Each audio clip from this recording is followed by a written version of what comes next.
In their attempts to disprove the existence of God, denouncers have used many arguments. Most of those arguments seem determined just to slag off Christians as complete nutters, or any religious people for that matter. And whilst I can't really blame them, it is taken with a grain of salt, because atheists have never ever looked at one particular area. How God performs his miracles. Question that, and you question a lot about Christianity. Because let's think. God has done so many things, but how in particular has he influenced them?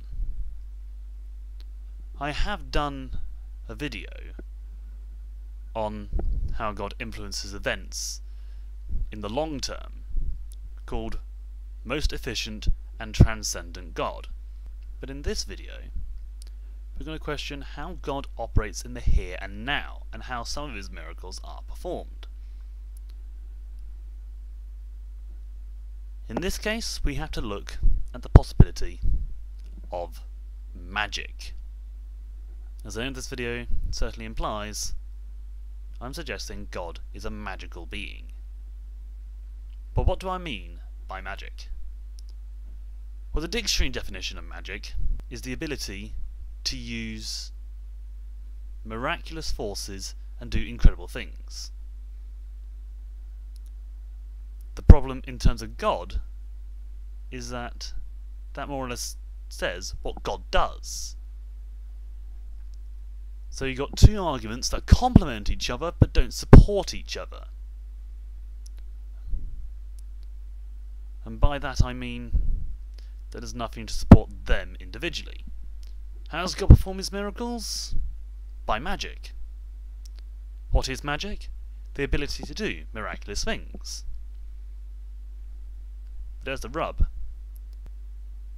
If we settle on a definition of magic, we can explain a lot about how God works.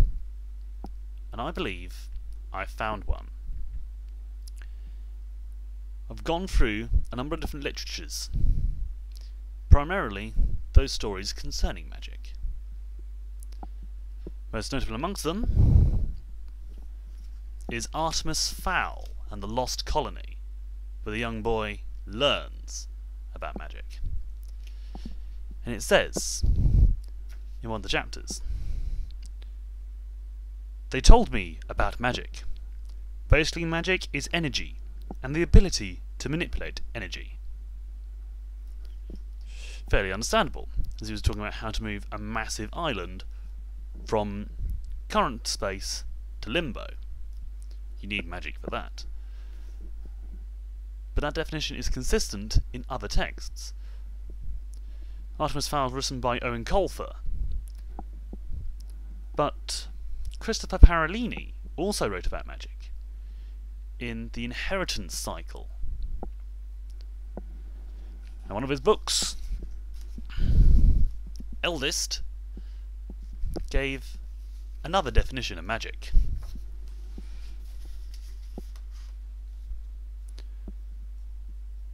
Without turning around, he asked, "What is magic?" "The manipulation of energy through the use of the ancient language." There was a pause before Oramus responded. "Technically, you are correct." Technically, but ultimately, later in the series, in Brissinger, Oramus confirms that magic can be the manipulation of energy. And these aren't the only sources. If we go through the Kingkiller Chronicles, I haven't got that book with me, but twice when they're talking about magic, they use sympathy, which is defined as the ability to convert one form of energy into another and move it around. So if we settle on that definition of magic, then we can give it a new name. I prefer to call magic energy bending. Now, if you have watched the TV series Avatar, Last Airbender and Legend of Korra, you will know that energy bending is the ability to manipulate the energy within yourself and within others. And as Cora proved, there's absolutely no reason why you can't manipulate energy outside of yourself. For example, when Kuvira's energy beam was fired at her, Cora was able to bend that energy to protect herself and Kuvira. Now you could say it's just spirit energy, but it's still external energy, energy without a vessel, just purely focused in a single straight beam. But Cora could bend it. So if you take energy bending like that, then you suddenly realise that humans are energy benders, and they do remarkable feats of energy bending every single day. For example, I can demonstrate one little bit of energy bending for you.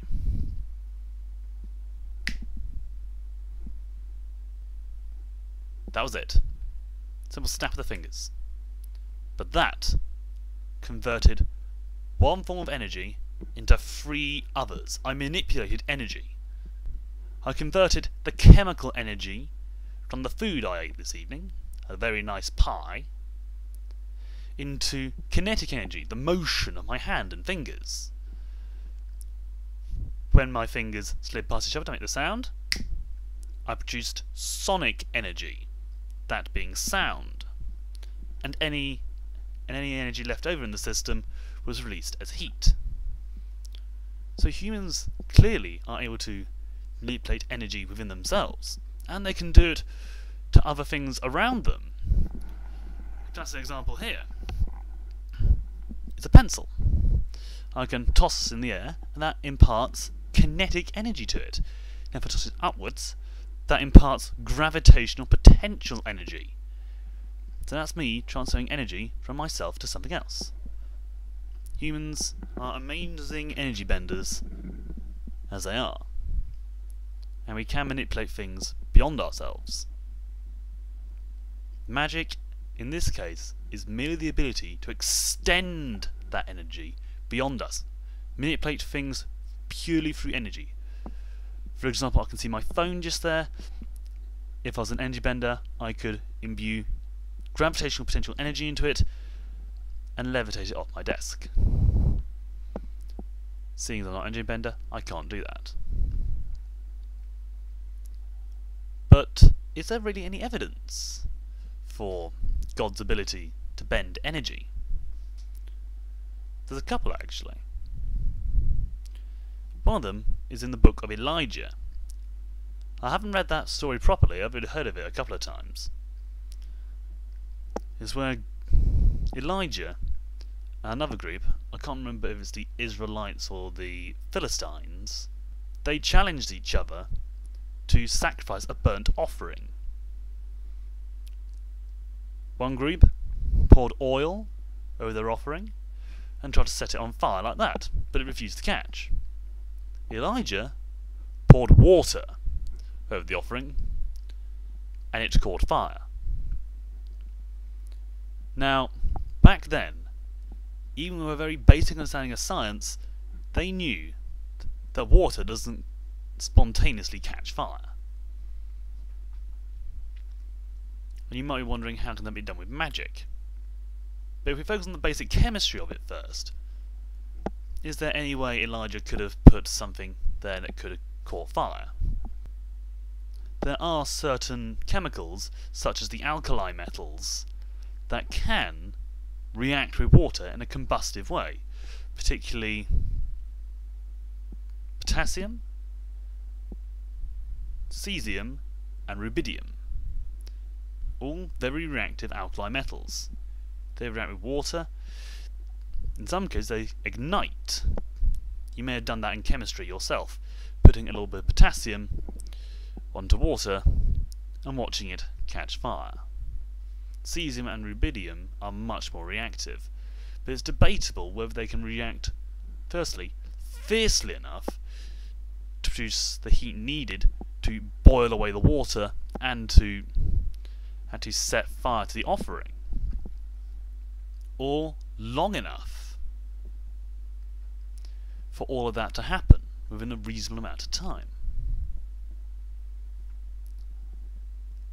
And that once more raises the question, how much science did the people back then know?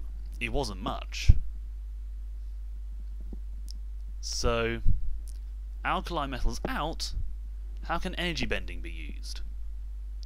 Well, I studied chemistry at A level, and I learned about entropy, about how much energy it takes to break certain bonds. And everyone at GCSE learns what water is. The chemical symbol for water is H2O. Hydrogen and oxygen. It's a perfect mix.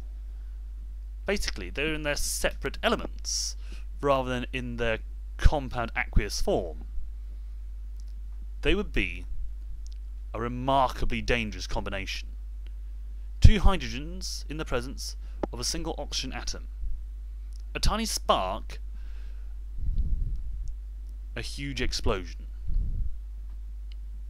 Yet water is inert. You can't pour enough energy into water to make it go woomph. And whilst you can impart energy to it to heat it up and boil it, that is merely into the bonds combining the molecules. You need to focus the energy into the hydrogen bonds between the hydrogen atoms and the oxygen atoms. That is how you break them apart.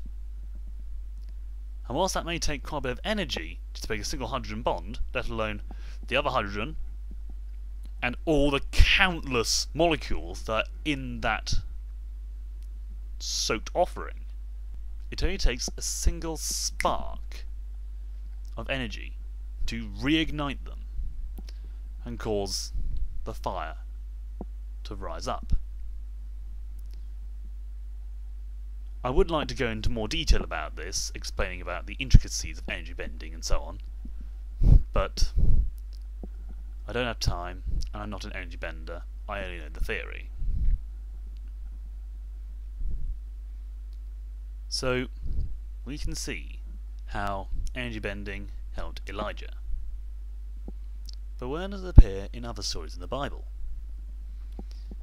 Well, the party in Canaan, as far as I remember, where the master of the ceremony realised they had no wine, and Jesus turned water into wine. Now, there could be a potential of certain things added to the water, that Jesus therefore accelerated the brewing process and made wine. But I'm personally looking at the idea of string theory. Stephen Hawking theorizes that inside each subatomic particle, inside each quark, inside each lepton, inside each electron, there's a cluster of strings, and they vibrate in very particular ways. Change the way one string vibrates and you change the very nature of the subatomic particle to turn certain atoms into other atoms, so you can make a perfect mixture of wine. Then you can see how water can be turned to wine.